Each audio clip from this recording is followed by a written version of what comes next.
ಹೌದಾ?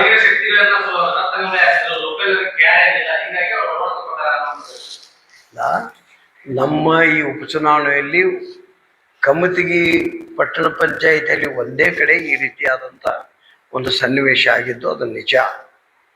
ಅದರ ಪ್ರಕಾರ ಅಲ್ಲಿಯ ಲೋಕಲ್ ಮುನ್ಸಿಪಾಲ್ಟಿ ಸದಸ್ಯರು, ಅಲ್ಲಿಯ ಪಟ್ಟಣ ಪಂಚಾಯಿತಿ ಸದಸ್ಯರು, ಪಟ್ಟಣ ಪಂಚಾಯಿತಿ ಅಧ್ಯಕ್ಷರು, ಮಾಜಿ ಅಧ್ಯಕ್ಷರು, ಪಕ್ಷದ ಹಿರಿಯರು ಎಲ್ಲರೂ ನಮಗೆ ಲಿಖಿತ ಮೂಲಕ ಆರೋಪವನ್ನು ಕೊಟ್ಟಿದ್ದಾರೆ. ನಾನು KPCC ಅವರಿಗೆ ಸಂಪರ್ಕ ಮಾಡಿ ಬಂದಿದ್ದೇನೆ. ಇವತ್ತು ತಪ್ಪಿದರೆ ನಾಳೆ ಅದರ ಬಗ್ಗೆ ನಮ್ಮ ಪಕ್ಷದ ಬಾಯ್ಲಾ ಪ್ರಕಾರ ಕ್ರಮ ತಗೋಬೇಕು. ಸಸ್ಪೆಂಡ್ ಮಾಡ್ತೀವಿ ಇಷ್ಟು. ಕ್ರಮ ಅಂದರೆ ಸಸ್ಪೆಂಡ್.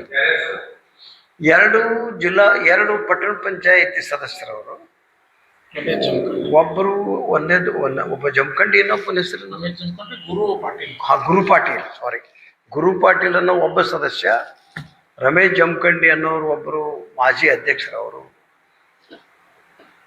ನಮ್ಮ DCC ಬ್ಯಾಂಕಿನ ಉಪಾಧ್ಯಕ್ಷ, ಅವರು ನಮ್ಮ ಪಕ್ಷದ ಯಾವುದೇ ಒಂದು ಹುದ್ದೆಯಲ್ಲಿ ಇಲ್ಲ.